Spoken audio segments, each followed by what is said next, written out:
and thank you for joining us today for a webinar on full body scanner for early melanoma detection, how liquid lenses solve optical challenges.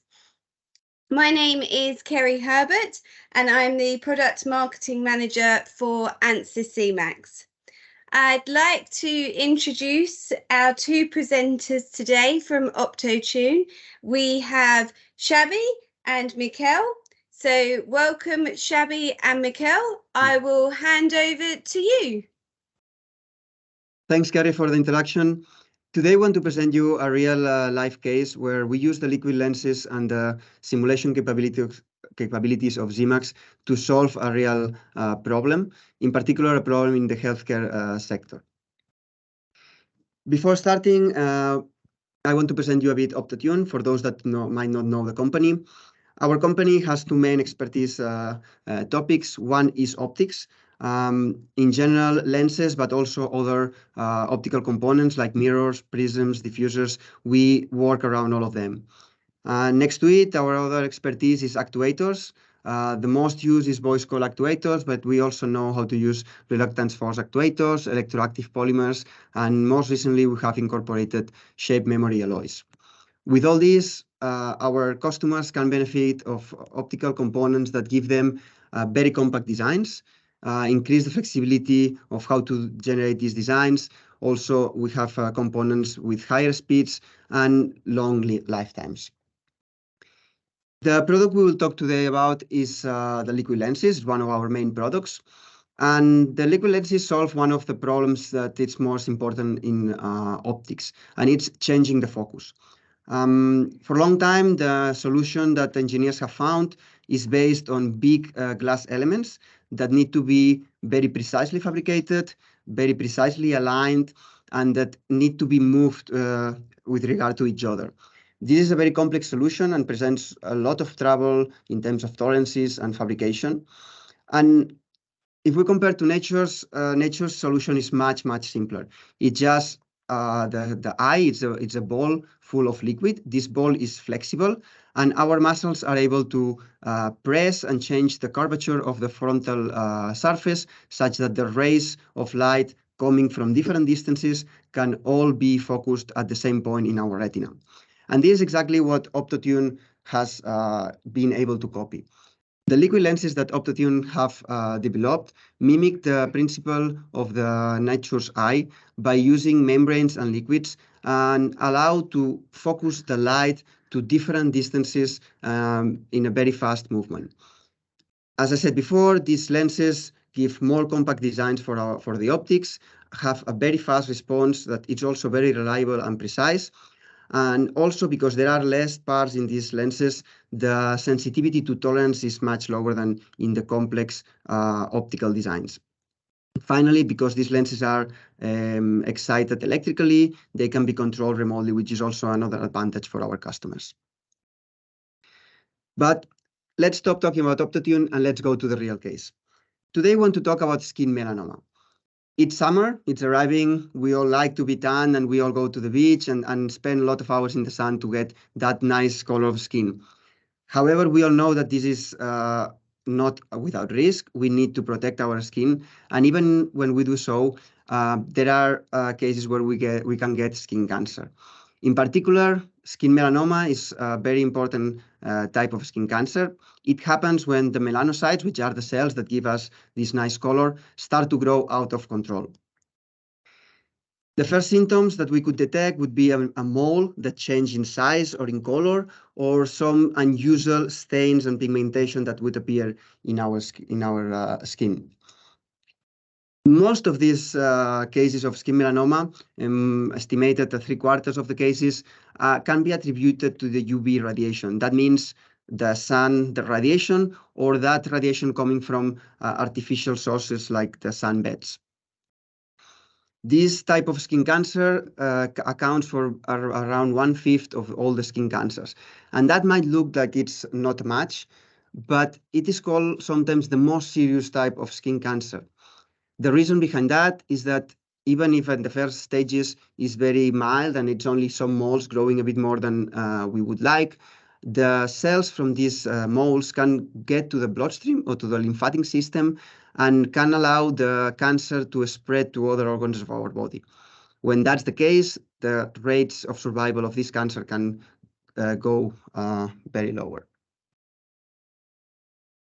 In Western countries, skin melanoma rates are increasing a lot.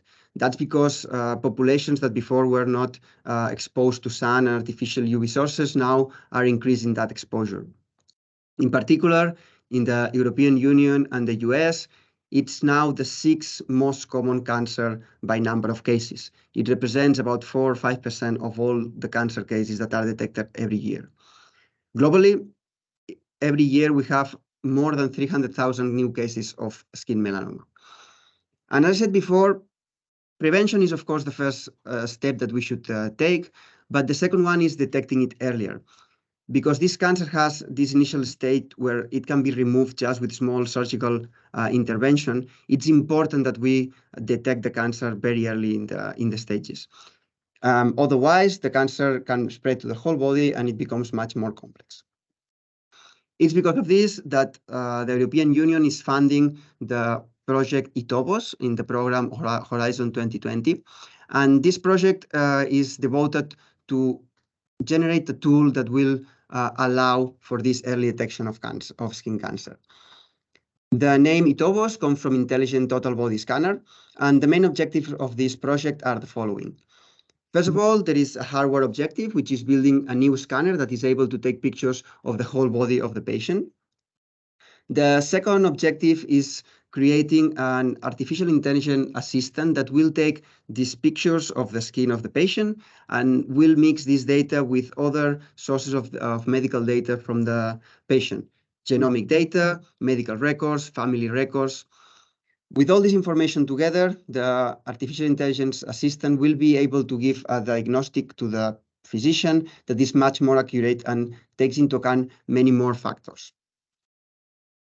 Another thing that we want to do in this project is to be able to compare images and data from different visits. As we said, skin melanoma is characterized by the change of these moles, the change of these stains in our skin. Because of that, it's important that the system is able to compare pictures from one visit to the next one and see the evolution of those moles, or even detect new moles that are changing. Finally, one problem of artificial intelligence diagnostics is that in general, they give a black box answer that has no reasoning behind. In the iToBoS projects, we want to implement what is called explainable AI. Explainable AI is a type of answer that also highlights what part of the data that we gave to the system has been used to reach the conclusion or the diagnostic that is given as an answer. This is very important for the physicians such that they can take this answer as another data point for their decision with reason behind that and not just as a blindfold answer from a machine. Finally, the last two objectives, it's about testing the system in real life. First of all, we will be taking lots of pictures from real patients such that we can build what is called the ground truth for these systems. Artificial intelligence systems need a lot of data to be trained such that the answers start to be reliable. So that's one of the things that we will do within the project. And finally, we will be testing the new technology in 3 hospitals that are part of the project in Barcelona, Trieste, and Brisbane. As you can imagine, Optotune as a hardware company will be working on the creation of this new body scanner. The body scanner will be based around a bed where the patient will be lying, and around the patient there will be 5 arches. Each one of these arches will feature 3 camera modules that will be able to move laterally and vertically such that they can cover the whole surface of the patient's body. And finally, each one of these modules will have a high-resolution camera because we want to be able to have images that give enough detail to the doctors to see all the features of the mole. We'll have an objective lens. This will be Optotune's part because the distance between the camera and the patient will be quite high, so we'll need to focus to where the skin of the patient is. We'll have a lighting system such that we have control conditions and all the pictures are comparable. And finally, we'll have a distance sensor such that these pictures can be located in an avatar that the doctor will be able to look, zoom, and use to understand exactly where each mole is, how it has evolved, etc. Going even one step further, when we look up close to the optical module, we need to fulfill several conditions. The first one is safety. Of course, this device needs to be safe for the patient, and that gives us a very important constraint, and is the distance between the patient and the camera. There is a lot of regulation around how these machines can be built, but in summary, what we have is that the camera and the optics will be around half a meter from the patient. The second constraint is comfort. We all have had some MRI, which is a very uncomfortable test because the patient needs to be a long time, 10, 15 minutes, in a small space with a lot of noise. In this case, one of the goals is to minimize the time of the scanner. So being able to take all the necessary pictures in the minimum amount of time. The third of the constraints that we want high resolution images. Until now, the better images that a physician can use come from a handheld dermatoscope, which is a small machine that the doctor can approach to the skin of the patient. In that case, the camera and the optical system are just 1 or 2 centimeters from the skin of the patient, which means that they can take very high resolution images. In our case, as we already said, the camera will be at more or less half meter from the patient. So if we want high resolution images, what we will get is a very small field of view, or what is the same, very small area per each one of the images. The last of the constraints is the fact that we are imaging a 3D object, our body. What happens with this is that we are at a long distance, we are having high resolution, but high resolution is only obtained with a small focus of our image. And that also means that we can only focus to a very small depth of field. Because of that, and to be able to have good resolution, good focus on all areas of the skin, we will be using what is called image stacking. As you can see in this scheme, what we will do is take several images, just moving the focus a small amount of distance every time. And in the end, we will combine all those images, taking the parts of each image that is in focus in each one of them. This way, we will create what is called a hyper-resolution image, which will have all the points, no matter what is the depth, in high resolution, in high focus. Because of all these constraints, in the end, what we find is that we will have to make thousands of pictures, small field of view, image stacking, we need a lot of pictures. And at the same time, we want to take them in the minimal amount of time. And that's what brought us to the use of the liquid lenses from Optotune. As you might already know, our lenses can change focus in a matter of few milliseconds. In the case of the EL1640, our biggest lens that we have chosen for this project, the time that we need is 12.5 milliseconds to be stable in the next focal power. Compared with mechanical optical systems, this is really, really fast and will allow us to reduce the time needed for all these images to the minimum. The last thing that we needed to do before starting the design was to understand exactly what are the requirements for the objective lens that we have to design. Our liquid lenses have some range of focal power, but because we will be at a big distance from the patient, we'll need some standard glass optics around it. To find these requirements, the first thing that we did was taking pictures of real moles, real patients, in different optical conditions, different lighting, different distances, different apertures. With this, we could show these pictures to the doctors, and they were able to tell us in which pictures they were seeing enough detail for them to understand if that mole was dangerous or not. But of course, that's only half of the work, because with this qualitative statement from the doctors, we cannot design a system. We need some quantitative specifications.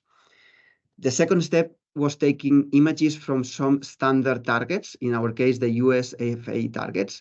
These kind of targets have very well-defined patterns from which we know exactly the sizes, the separation. With these two pairs of images, we could compare the images that the doctors told us that have enough detail to understand if a mole was dangerous or not, and calculate which are the specifications needed from the USF target image. Doing so, we were able to prepare a set of requirements that we wanted to use for the further design. Here we can see working distance. We already discussed about that. In the end, we fixed it as at 42 centimeters from the patient. We also had chosen the camera. In the end, we chose a big format camera with 1-inch sensor. We decided what was the resolution that we needed in the object, 20 lines per millimeter. And also another important parameter, we decided what was the MTF, so the contrast that we wanted in the images in different parts of the sensor and with different resolutions. With all these requirements, we could already start our design. And here is where I will pass the microphone to my colleague, Michael, so that he can explain how the design went. Thank you, Xavier. Hello, everyone. Now let's take a look at the design of the body scanner camera that is using a liquid lens inside. Here you can see the layout with a couple of performance characteristics of this lens. Noteworthy is the location of the aperture stop, which is pretty much at the front, and its size is very comparable to the image circle of the image sensor, which has a diameter of 16 millimeters. You also see that there's a field of view, a diagonal full field of view of 12 degrees. So it's an extremely tele-like camera, which comes from the fact, as Xavier has elaborated before, that the camera needs to be placed at a rather far distance from the patient for the comfort of it, but still needs to be able to image very small details with a very high precision. So that's the reason why this is a very tele and a narrow field of view camera. It has f number of 4 and an effective focal length in the order of 75 millimeters. The total length of the design is 95 millimeters. And you can also see here in this layout from Optic Studio, the location of the liquid lens. It's ranging from here to here, and it's represented by the following surfaces. We have like an outer housing surface that is indicating the location of the envelope and the diameter.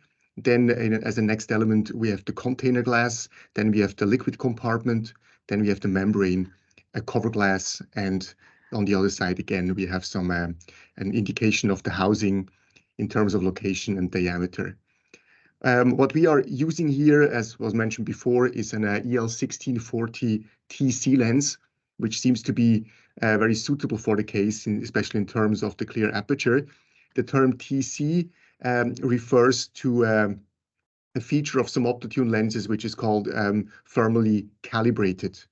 That means these lenses are not only calibrated in terms of focal power versus drive current when they are undergo the final test at Optotune, but this is also repeated at several temperatures in order to get a full thermal drift compensation of these lenses. And this is happening by the means of a temperature sensor, which is on the lens, and also an EEPROM for data storage. So all the data that is acquired in this multi-temperature calibration procedure is stored on the sensor and is automatically compensating for focus drifts, which are a result of temperature changes.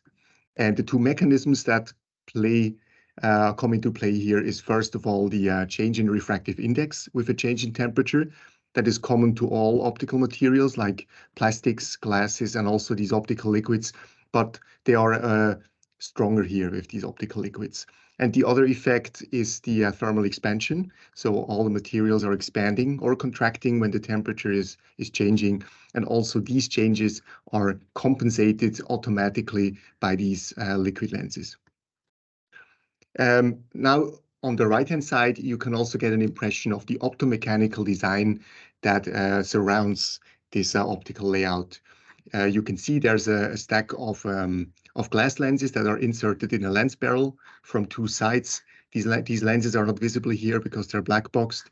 And then you see the location of the liquid lens here with a yellow frame, and the liquid lens is actuated via an industrial grade high-rose cable that you see on top here. Okay, let's look at some, let's say, Optic Studio specific modeling here. Whenever you use a liquid lens in an optical design, you want to have a dynamic system that is able to adjust to something. In this particular case, we want to adjust to a change in the working distance, which is ranging from 350 to 650 millimeters with an offset or intermediate distance of 420 millimeters. You also see these working distances reflected in the multi-configuration editor of Optic Studio, where on the second line here, we have the thickness 0, varied from 420, 350 to 650. And this is the distance from the object to the first surface of the glass lens module. Now, in order to be able to adjust the focus to these different working distances and get a sharp focus on the image sensor for all the cases, we are using the liquid lens. And you see here that the liquid lens in this particular case doesn't have to undergo a very strong change in the focal power. It's in the order of +1 diopter to -1.7 diopters. But this can be done very fast. So this is a small change, but is important because it's a significant difference in the working distance, and it's happening in the way that you see here illustrated once more here by deflecting or changing the curvature of the liquid lens rather than a position of a fixed lens. And again, the different focal powers of the liquid lens, which are necessary for each specific configuration, are also covered in the multi-configuration editor here on line number 4. So you see here at the offset distance of 420, we always trying to keep the liquid lens flat. So this is kind of the offset state or intermediate state. And then we need some positive and some negative deflection of the lens, and which are represented in as the curvature of the membrane in the multi-config editor. Okay, then let's take a quick look at the lens performance, the nominal performance. We see the lens has a rather low distortion of smaller than 1%. The target specification for the project was that it needed to be smaller than 1.5%, so that is well achieved. The relative illumination is very high because the rays undergo basically no vignetting, so all the rays pass through the entire surfaces and apertures. So we are even in the corner, we are at 95% relative illumination, which is very good. The target was to stay above 70%. And on the bottom row here, you see the modulation transfer functions or the spatial frequencies for all 3 optimized configurations. We see that in the nominal case, basically all 3 MTFs are diffraction limited, both in the center and the corners. So that's a very good nominal quality. And we have also indicated here the target specifications or the allowed minima for both cases. In orange, you see the minimum nominal quality that we wanted to achieve. So just in the design state, this is what we're looking at here. And also in red, we see the minimum production quality. So that means in production with all the tolerances and aberrations included, the MTFs shall not go below those 2 points here. In the center, that's the one on the right, and the corner, the one on the left. So you see the nominal design is well above these target specifications. However, even those target specifications were quite challenging. So the required optical quality for this type of a medical imager is very high. And you know the necessity to recognize the smallest possible features of such a melanoma put a very high demand on these cameras. So let's take a look and change from the nominal side to a simulated real performance of the device. And for that, I think we would like to mention that the liquid lenses from Optotune normally have very low amounts of higher order aberrations. This is just coming from the way these lenses are built. It's basically a membrane under internal liquid pressure, and this uniform liquid pressure is deforming the membrane in a very uniform and equal way across the clear aperture of the lens. However, there's some amount of lower order aberrations and most specifically some amounts of astigmatism, also called cylinder, which are present in the liquid lenses to some extent, and they actually resulting from some mechanical tolerances of a relevant part that is used for forming the lens.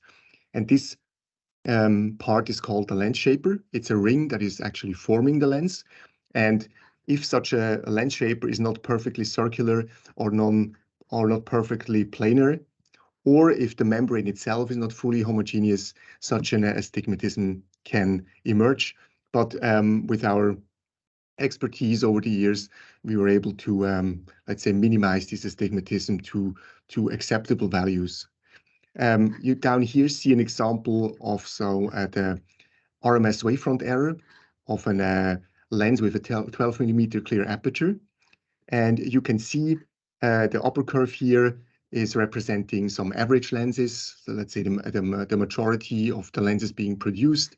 And we see that the wavefront error amounts to roughly 0.1 lambda in the range from -5 to +5 diopters.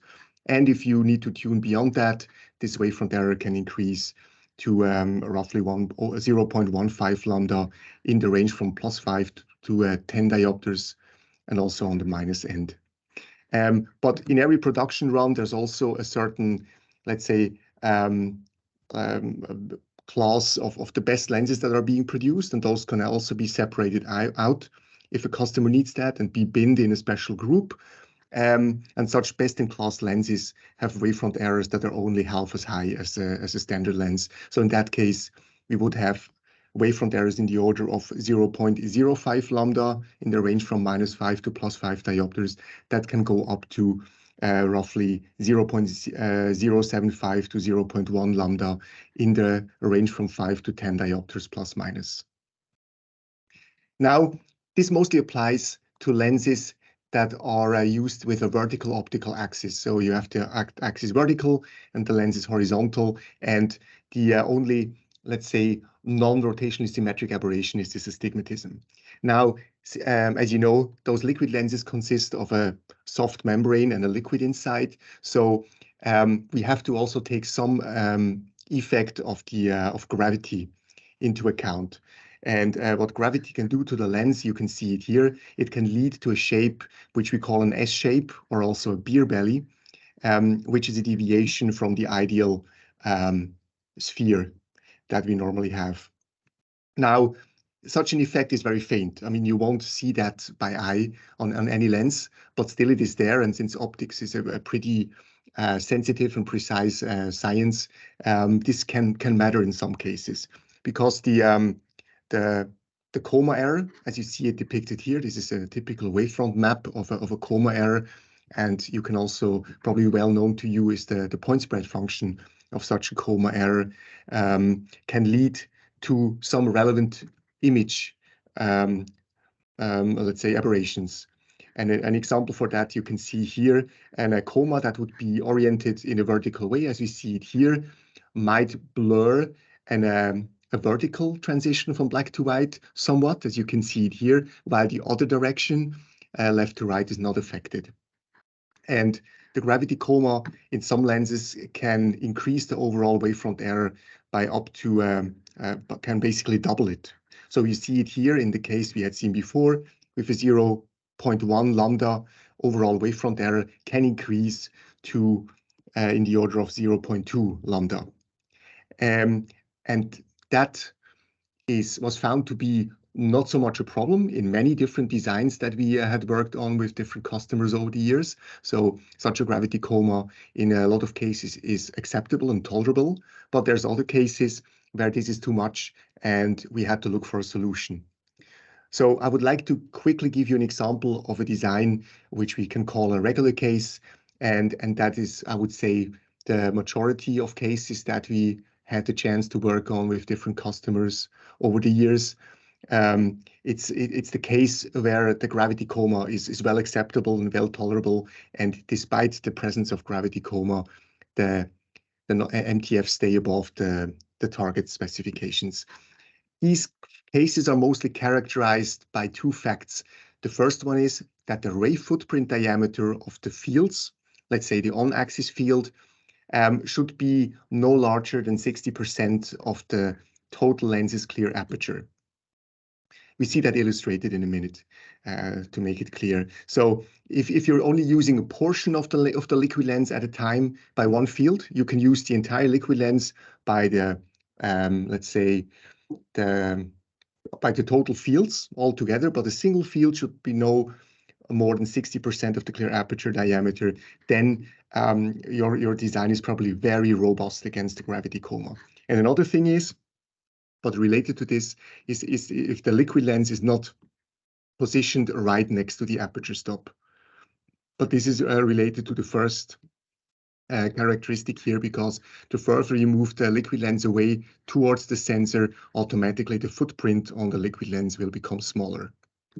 Now let's take a look what the impact of the gravity coma is. And you see here this typical gravity coma wavefront aberration over the entire clear aperture of the lens. And you see here the on-axis field footprint on the liquid lens, which is in the order of maybe 60% of the clear aperture. In that case, you see here on the right that the MTF is not too strongly affected, and all the MTF, both in the center and in the corner, stays within the target specifications, which is basically above these 2 points which are formed by these rectangles here. So in these cases, it's not necessary to look for another solution, because gravity coma is well balanced and well tolerable. However, if you look at a special case like this spot body scanner that we are taking a look at here, it's a little different. Here, the ray footprint of the on-axis field on the liquid lens consumes a much larger portion of the liquid lens. So we are above 75% of the liquid lens aperture that is consumed by the rays, or by the fields. And furthermore, the liquid lens is located pretty close to the stop, as you see here. And also the liquid lens, the stop and the image circle have very similar sizes in diameter. So that also makes it, basically in that particular case, made it pretty difficult to, evade or escape that kind of setting and go to something like we had such as seen before. And consequently, as we see here, the MTF drop is pretty considerable if we start to model the gravity coma onto the membrane surface here. You see it here. This is the entire clear aperture. We see the gravity coma over the liquid lens, and then we see that the ray footprint on the liquid lens of the on-axis field is actually consuming a very large portion of the entire clear aperture, with this result here that the gravity coma seems to have a too big impact on the design. So what can we do here now? Being aware of that problem, Optotune has lately developed a new technology which we call gravity coma compensation, and it's basically making use of the same effect internally within the liquid lens by just compensating it dynamically by using 2 membranes and 2 liquids, and the 2 liquids have 2 different refractive indices and also 2 different densities. And by combining them in a very specific way, you can actually compensate gravity coma. And this is not only working, let's say, for one single state. So if you're just interested to do it for one single state and maybe small deviations for it, then you could use maybe a rigid element, a rigid faceplate to compensate gravity coma. But if you're using the liquid lens in a handheld device, for example, that is sometimes held pointing upwards or pointing sideways, and then it's changing the posture all the time, you should really need to have like a dynamic solution. And this is exactly the case here. And it was found, tested for a long time now, and it was found to work pretty well. We call these, let's say, versions of the lenses gravity compensated. These are called the GC lenses. And we can see now what it does to the body scanner that we are presenting here. Here we model not only the gravity coma onto the liquid lens, but also some type of, or some magnitude of astigmatism. The the gravity coma is not the full gravity coma anymore, but since we're using such a GC lens, it's only the residual gravity coma.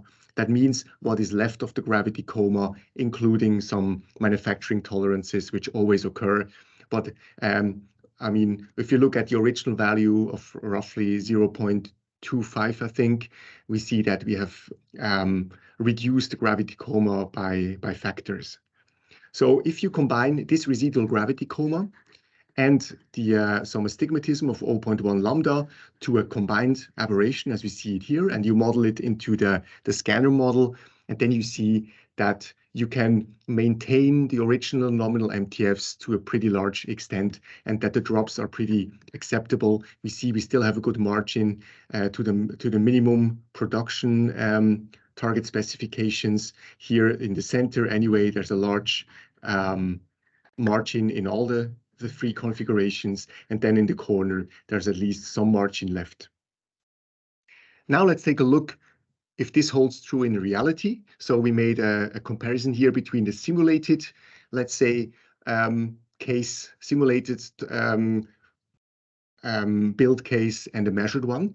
On the left, you see again one of the MTFs we have just seen before, which have some residual gravity coma and astigmatism inside. And on the right, you see two cases of built modules. So these are two body scanners with liquid lenses inside that were measured with an TriOptics MTF measurement machine. And we see that we're not too far away, especially the one on the bottom, and the one on the top has very similar center MTFs here.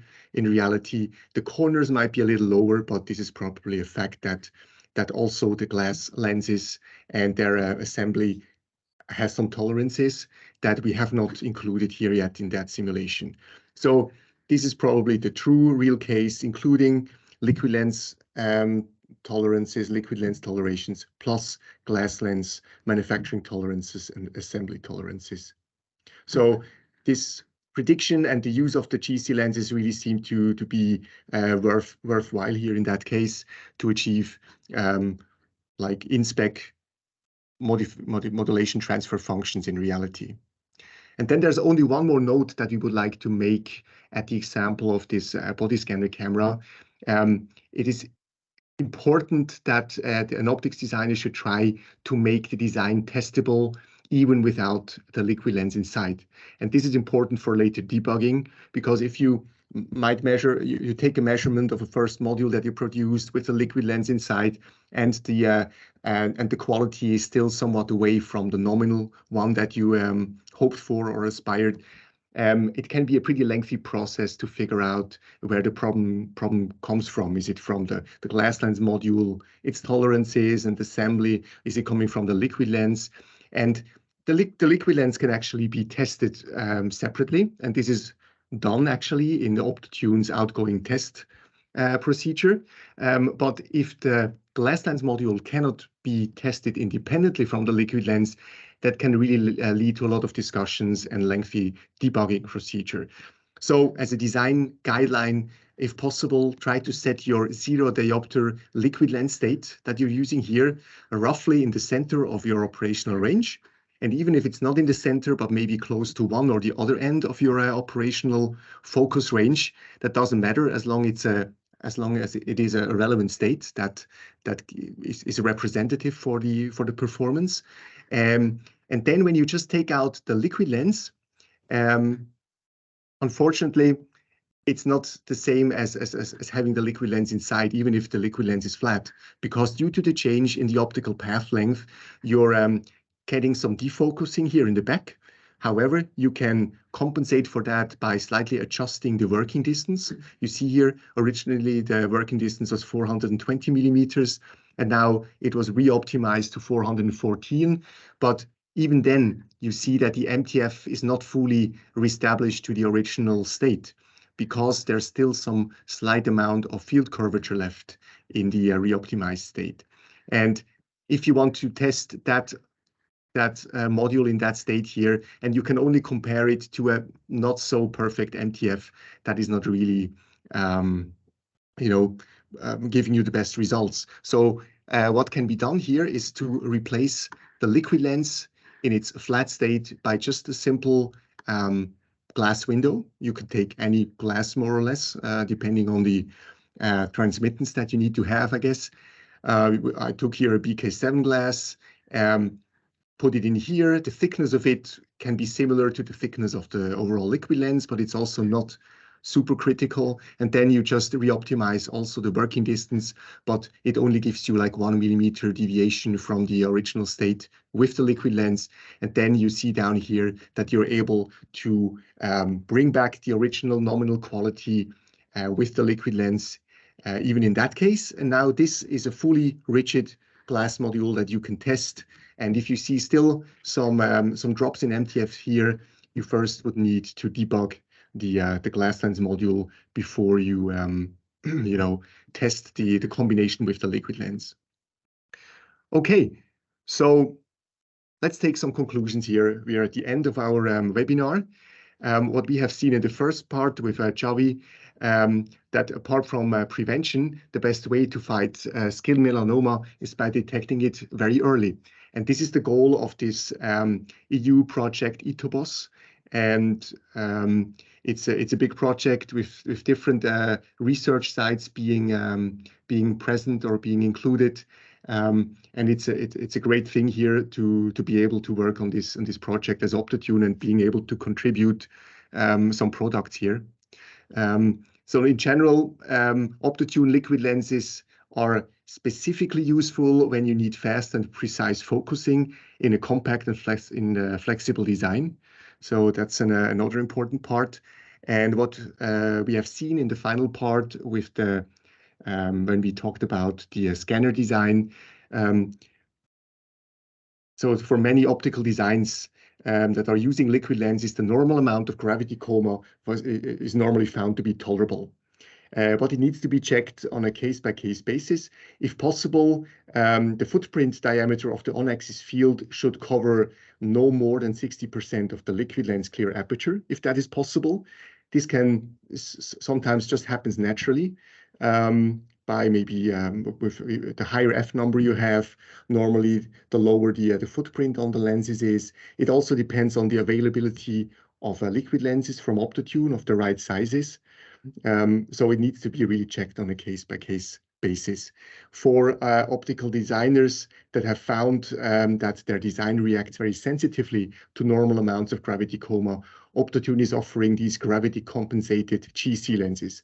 And please feel free to contact Optotune after you checked the performance of your design, and then we can see what kind of solutions we have available for you.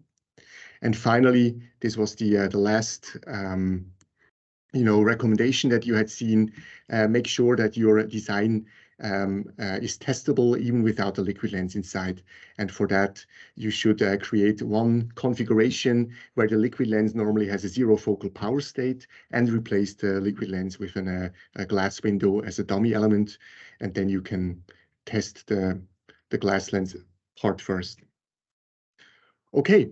So we'd like to thank you very much for the attention.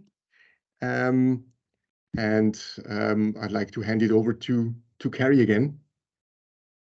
Thank you so much.